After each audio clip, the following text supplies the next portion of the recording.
देखने जा रहे हैं इंट्रोडक्शन ऑफ जावा।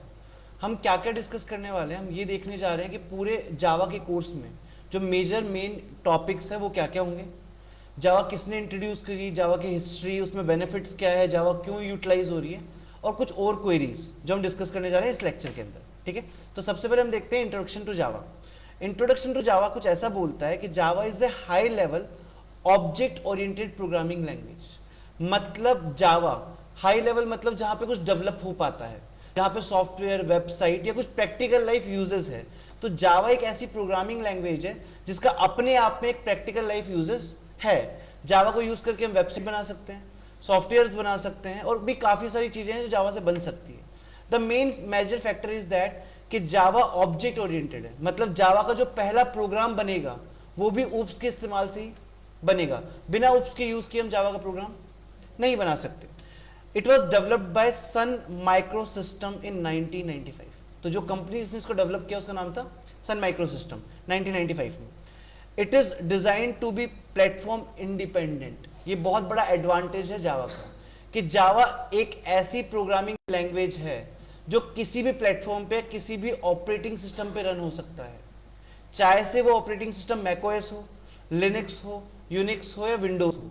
उसके अलावा भी जो हार्डवेयर होते हैं, रास्पबेरी पाई, आर्डिनो वगैरह, उन ऑपरेटिंग सिस्टम या उन हार्डवेयर मॉड्यूल्स पे भी जावा इंटीग्रेट किया जा सकता है। which means that programs written in Java can run on any device that has a Java virtual machine. Java के प्रोग्राम किसी भी ऑपरेटिंग सिस्टम या डिवाइस पे चल सकते हैं, बस उस डिवाइस के अंदर एक चीज होनी चाहिए जिसको कहते हैं JVM, जावा वर्चुअल मशीन।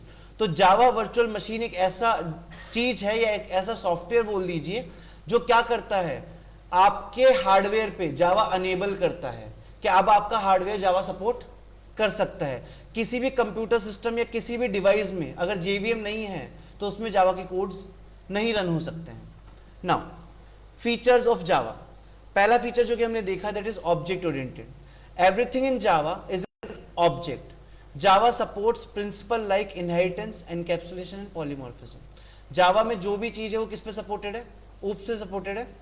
और बेसिकली ये क्या सपोर्ट करता है, इनहेरिटेंस, एनकैप्सुलेशन और पॉलीमॉर्फिज्म। इसके अलावा भी ऊप्स के काफी टॉपिक है जो जावा सपोर्ट करता है। सेकंड चीज जो हमने डिस्कस की, प्लेटफॉर्म इंडिपेंडेंट। जावा एकमात्र ऐसी चीज है जिसको आप किसी भी प्लेटफॉर्म पे चला सकते हो, कोई भी डिवाइस हो आपका। नेक्स्ट चीज सिंपल है।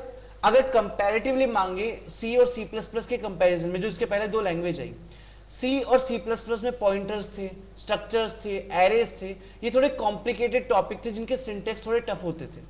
उसके कंपैरिजन में जावा के सिंटेक्सेस सी और सी प्लस प्लस से काफी लेवल पे इजी रखे गए हैं। इसके कोड काफी क्लीन होते हैं और सिंटेक्स थोड़े से ग्रामेटिकली लिखे गए हैं। जैसे यहाँ पे एक वर्ड है system dot out dot println, जिसको पढ़ के समझ में आ सकता है कि सिस्टम से एक आउटपुट जनरेट करना। नेक्स्ट, जावा सिक्योर है। Java provides a secure environment through features like a built in security manager, no explicit memory pointers and byte code verification. Java secure है तीन रीजंस की वजह से। काफी जगह पे इंटरव्यू में पूछा जाता है कि जावा सिक्योर क्यों है। उसके तीन बेसिक रीजन है। पहला रीजन, जावा के अंदर अपना खुद का सिक्योरिटी मैनेजर है। जावा में एक फीचर बनाया गया है जिसको हम बोलते हैं सिक्योरिटी मैनेजर, वो यहाँ पे बिल्ट इन दिया गया है, पहले से अंदर है उसके अंदर। दूसरा, नो एक्सप्लिसिट मेमोरी पॉइंटर्स। यहां जो काम होता है वो इम्प्लिसिट मेमोरी पे होता है। मतलब जिस भी डिवाइस को आप यूज करते हो उसकी इंटरनल मेमोरी यूज होती है, किसी तरह की कोई एक्सटर्नल मेमोरी यूज नहीं होती जिससे मेमोरी ब्रीच हो जाए। And the last important thing, bite code verification. ये बाइट कोड वेरिफिकेशन है क्या, इसको समझते हैं एक बार थोड़ा सा, क्योंकि ये काफी इंपॉर्टेंट टॉपिक है जावा के अंदर। बेसिकली होता क्या है, जब भी आप एक कोड लिखते हैं यहां पे जाके जावा पे, वो कोड जो है वो मान लीजिए आपने 4 लाइन का कोड लिखा, ये कोड जो होगा ना ये होगा हाई लेवल लैंग्वेज में। मतलब आप बोल सकते हैं ये कोड इंग्लिश और मैथ्स में लिखा होगा, वो भाषा जो आपको समझ में आती है, पर ये भाषा आपके कंप्यूटर या डिवाइसेस को समझ में नहीं आती है। और हम ये मान लेते हैं कि इस फाइल का जो नाम रखा गया वो रखा गया डॉट जावा से। किससे रखा गया, डॉट जावा से। परफेक्ट। जब आप इस कोड को कंपाइल करेंगे तो जावा बोलता है कि आप एक दूसरी फाइल जनरेट कर रहे हैं, जिस फाइल का नाम होता है डॉट क्लास फाइल। ये फाइल बनेगी डॉट क्लास फॉर्मेट में, ठीक है। और ये जो डॉट क्लास फाइल बनी है ये फाइल होती है बाइट कोड्स में, मतलब 0 1 में, बाइनरीज में। अब सबसे अच्छी बात या एडवांटेज ये है कि जावा में जो फाइल रन होती है वो बाइट कोड फाइल रन होती है, तो आपकी डॉट जावा फाइल कभी रन नहीं होती है। आप डॉट जावा फाइल को कंपाइल करवाओगे, उससे आपको मिलेगी डॉट क्लास फाइल, जिसको आप रन करोगे। वापस क्लियर करता हूं, डॉट जावा फाइल में कोड लिखा जाता है जिसको कंपाइल किया जाता है, लेकिन रन होती है कौन सी फाइल? Dot class file. तो बेसिकली अगर आपको अपने कोड किसी और को देने हैं रन करने के लिए, just to execute the code, तो आप उसको हमेशा डॉट क्लास फाइल प्रोवाइड कराएं, जिससे आपका कोड सिक्योर रहे। परफेक्ट। तो ये फीचर प्रोवाइड करवाता है जावा, जिसको हम बोलते हैं सिक्योरिटी फीचर। दो और फीचर्स इसमें, पहला है रोबोस्ट। रोबोस्ट मतलब Java handles exceptions and support garbage collection which prevents memory leaks and crashes. मतलब जावा के प्रोग्राम मिनिमम क्रैश पे काम करते हैं। किस वजह से? सी और सी प्लस प्लस, इनमें अगर डायनेमिक मेमोरी एलोकेशन करवा दिया जाए या मेमोरी एलोकेट करवा दी जाए तो मेमोरी क्लीन नहीं होती थी, कोड के लास्ट में हमें क्लीन करवाना पड़ता था। जावा ऐसी प्रोग्रामिंग लैंग्वेज है जिसका जो कंपाइलर है वो गार्बेज कलेक्शन करता है।